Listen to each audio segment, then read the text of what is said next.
أعوذ بالله من الشيطان الرجيم. بسم الله الرحمن الرحيم. إن شر الدواب عند الله الذين كفروا فهم لا يؤمنون الذين عاهدت منهم ثم ينقضون عهدهم في كل مرة وهم لا يتقون. صدق اللہ العظیم.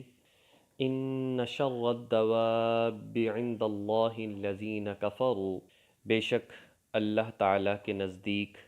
زمین پر چلنے پھرنے والوں میں سب سے برے لوگ وہ ہیں کہ جنہوں نے کفر کیا. انا، بے شک، شر الدواب، دواب دابتن کی جمع ہے. زمین پر ہر چلنے والی چیز کو دابہ کہا جاتا ہے، لیکن محاورے کے طور پر چوپایوں کو دابہ کہا جاتا ہے. تو فرمایا یہاں پر زمین پر جو چلنے والے ہیں، ان چلنے والوں میں سب سے زیادہ برے اللہ کے نزدیک وہ لوگ ہیں جو کافر ہیں. فہم لا یؤمنون، سو یہ لوگ ایمان نہیں لائیں گے. اس آیت کریمہ میں اللہ تبارک و تعالیٰ نے اہل کفر کو جانوروں سے بدتر قرار دیا ہے، اور یہاں پر شر الناس نہیں کہا کہ لوگوں میں برے وہ ہیں، بلکہ فرمایا کہ شر الدواب، جانوروں میں برے وہ ہیں. مطلب یہ ہے کہ جو ایمان نہیں لایا،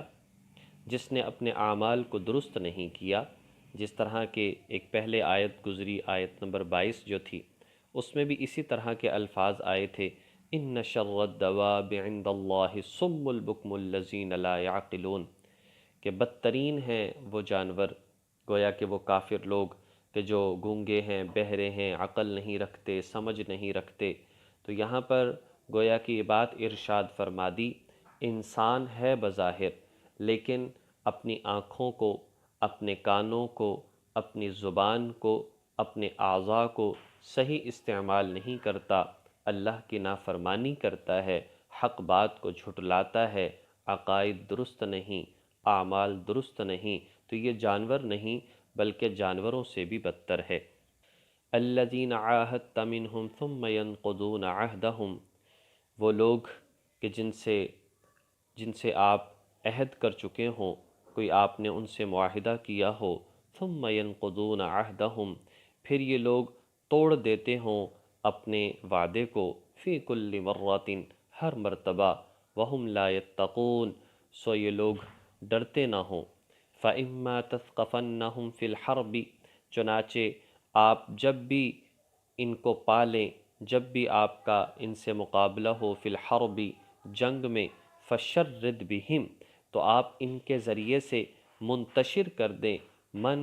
خلفہم، ان لوگوں کو جو ان کے پیچھے ہیں، ان کے علاوہ ہیں، لعلہم یذکرون، تاکہ لوگ عبرت حاصل کریں. یہاں سے مراد مدینہ منورہ کے گرد جو یہود رہا کرتے تھے ان کی بات کی جا رہی ہے، اس لیے کہ جو مسلمان تھے، مسلمانوں کا یہود کے قبیلہ بنو قریظہ کے ساتھ معاہدہ تھا.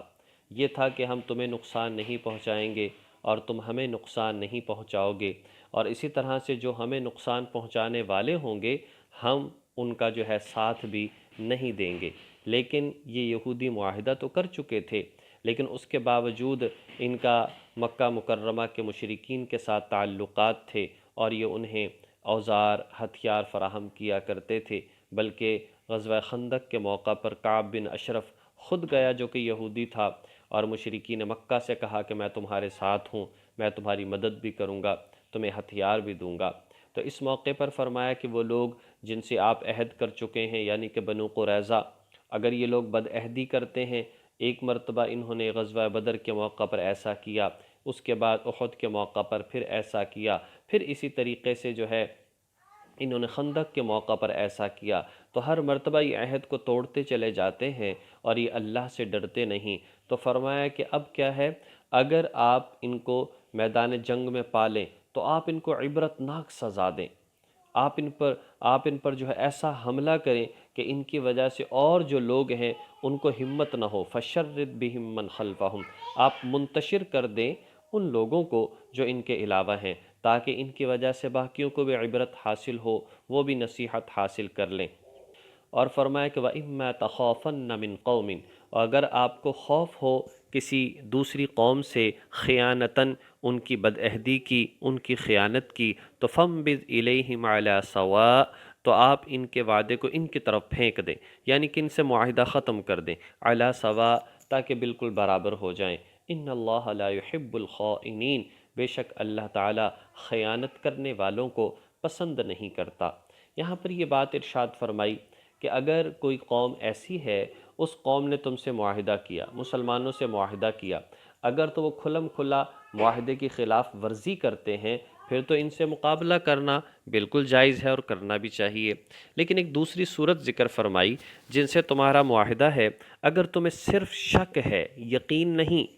کوئی ثبوت نہیں، کوئی دلیل نہیں، صرف تمہیں شک ہے کہ شاید یہ ہمارے مخالفین کا ساتھ دے رہے ہیں، تو فرمایا کہ صرف شک کی بنیاد پر ان پر بغیر اعلان کے ان پر حملہ کرنا یہ مسلمانوں کے لیے جائز نہیں ہے، یہ بدعہدی کے جرم میں آئے گا۔ ہاں، اگر تمہیں شک ہے تو پھر کیا کرو؟ وَإِمَّا تَخَافَنَّ مِن قَوْمٍ خِيَانَةً، اگر تمہیں شک ہو تو کھلم کھلا اعلان کر دو، ان کے بادشاہ کو بتا دو، ان کے سردار اور لیڈر کو بتا دو، فَانبِذْ إِلَيْهِمْ، ہمارا تمہارے ساتھ کوئی معاہدہ نہیں ہے، ہم معاہدے کو ختم کرتے ہیں، عَلَى سَوَاءٍ۔ اب کیا ہوا؟ اب یہ برابر ہو گئے۔ کیا مطلب؟ کوئی تمہارے اور ان کے درمیان کوئی معاہدہ نہ رہا، اور ہر ایک تک تمہارا یہ معاہدہ پہنچانا ضروری نہیں ہے، بس اس لیڈر تک پہنچا دو۔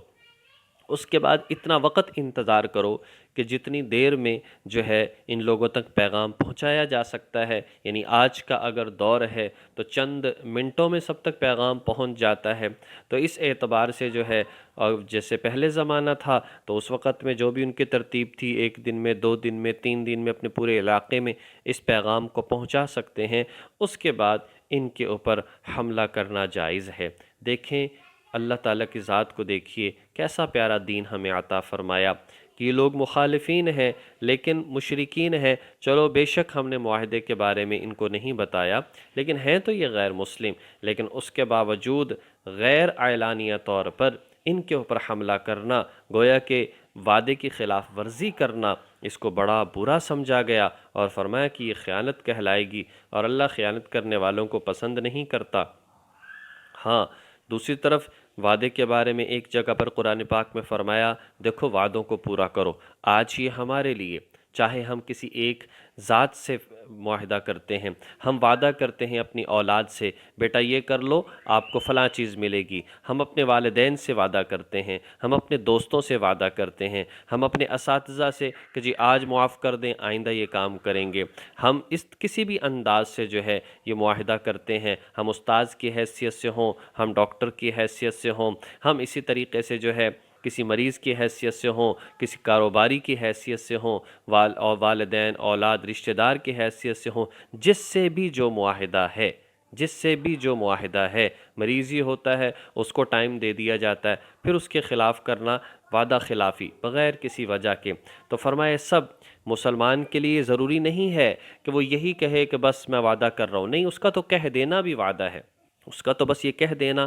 کہ میں کام کروں گا یہ وعدہ ہے، اور اس کی خلاف ورزی کرنا یہ منافقت کی علامت ہے، جیسا کہ اللہ کے نبی صلی اللہ علیہ وسلم نے فرمایا کہ منافق کی کچھ خصلتیں ہیں، نشانیاں ہیں۔ نمبر 1، جب اس کے پاس امانت رکھی جائے تو وہ خیانت کرتا ہے، جب بات کرتا ہے تو جھوٹ بولتا ہے۔ نمبر 3، جب وہ وعدہ کرتا ہے تو وعدے کو توڑ دیتا ہے اور دھوکہ دیتا ہے۔ اور نمبر 4، جب جھگڑا کرتا ہے تو گالیاں دیتا ہے۔ اسی طرح ایک اور حدیث مبارکہ میں آپ علیہ الصلاۃ نے ارشاد فرمایا، حضرت ابو ہریرہ فرماتے ہیں، کہا کہ قیامت کے دن 3 شخصوں پر میں دعویٰ کروں گا کہ انہوں نے غلط کیا۔ ایک وہ جو میرے نام پر عہد کرتا ہے، میرے نبی کی سنت ہے اور عہد کر رہا اور اس کے بعد خلاف ورزی کر لے۔ نمبر 2، جس نے کسی آزاد کو غلام بنا کر بیچ ڈالا اور اس کی قیمت کھا گیا۔ نمبر 3، جس نے کسی مزدور کو کسی کام پر رکھا اور اس کی اجرت کو نہ دیا تو فرمایا کہ کل قیامت کے دن